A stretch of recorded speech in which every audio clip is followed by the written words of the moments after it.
get started. Today we are going to talk about the entry visa requirements for the foreign spouse of Filipino nationals. Based on the latest requirements by the Bureau of Immigration in the Philippines, the foreign spouse of a Filipino national must secure an entry visa before traveling, and also the foreign spouse must be traveling with a Filipino spouse together. Please take note that when you are applying for an entry visa or a tourist visa, it's called a 9A visa, you must apply to the nearest Philippine consulate or embassy covering your residence. You cannot just simply apply to any other Philippine consulates abroad because these Philippine consulates have a territorial jurisdiction.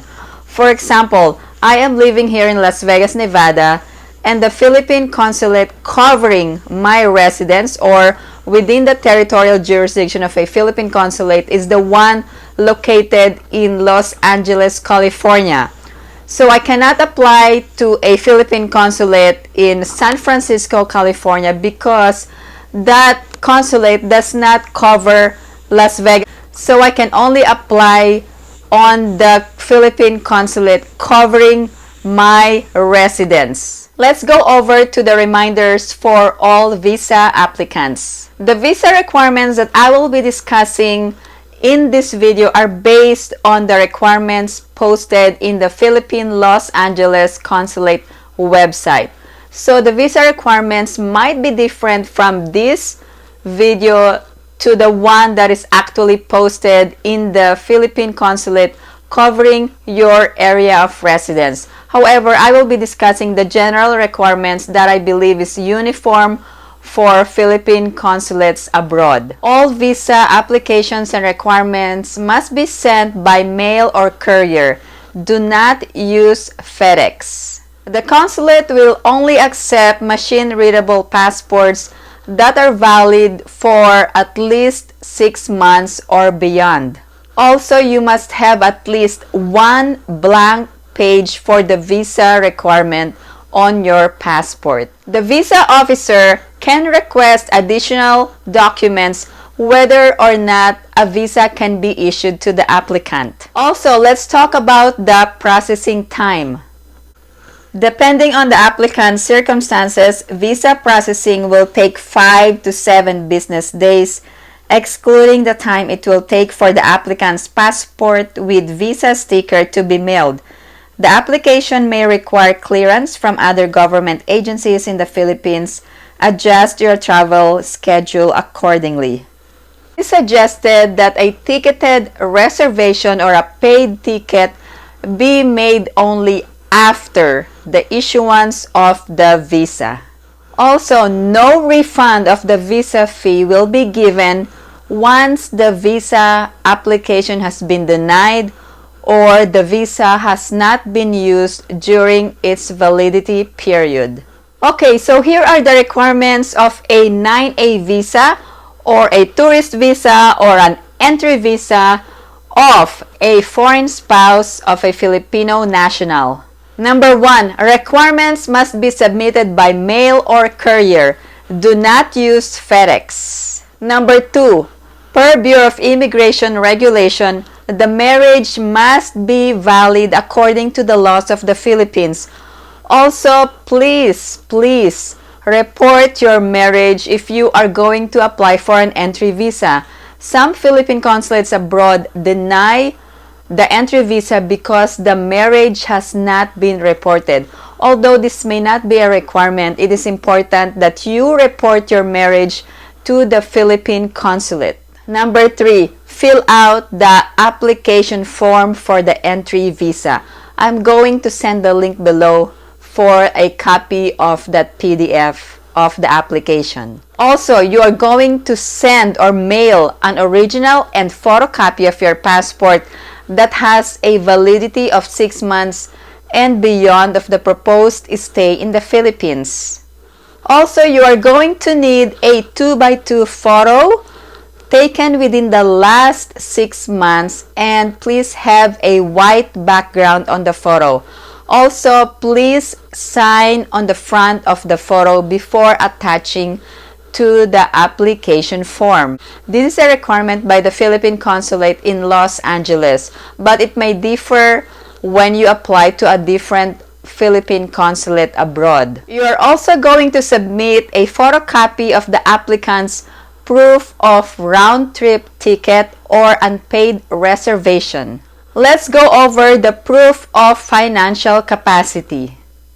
Proof of financial capacity, that is the latest printout of credit card accounts, latest printout of bank statements, ownership of real estate properties, and other documents showing the applicant's capacity to financially support himself or herself during his or her stay in the Philippines.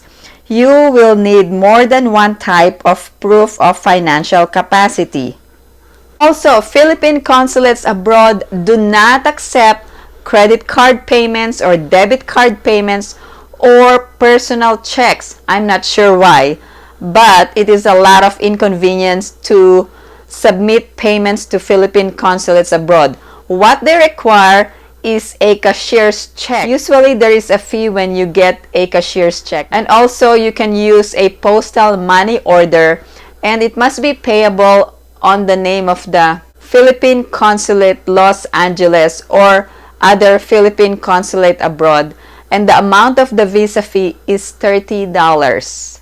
Okay, another important requirement is the original and photocopy of a marriage certificate. So let me tell you the specific requirement.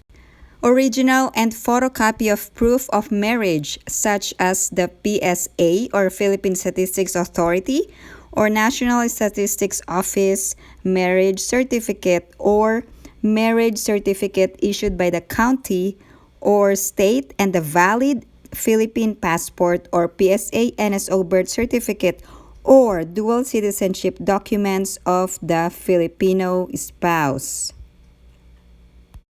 Be a letter request from the Filipino spouse. Letter request by the Filipino spouse addressed to the consulate with copy of valid identification card issued by the Philippine government. This letter must be notarized by a notary public in the Philippines.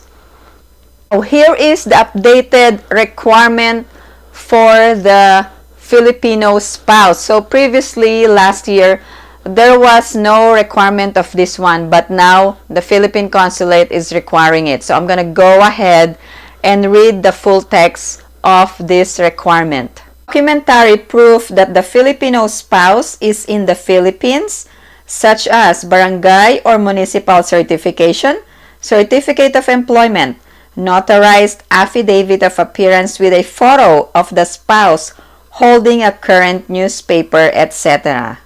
There is also an additional new requirement.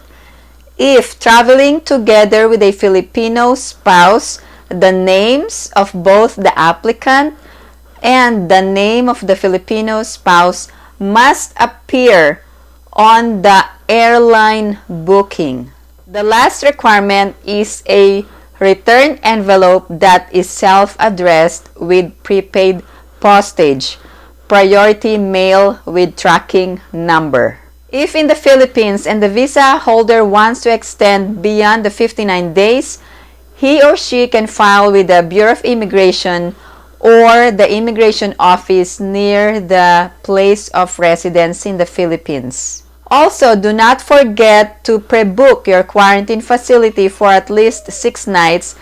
And if you are a Philippine airline passenger, you needed to register with the ECIF of PAL.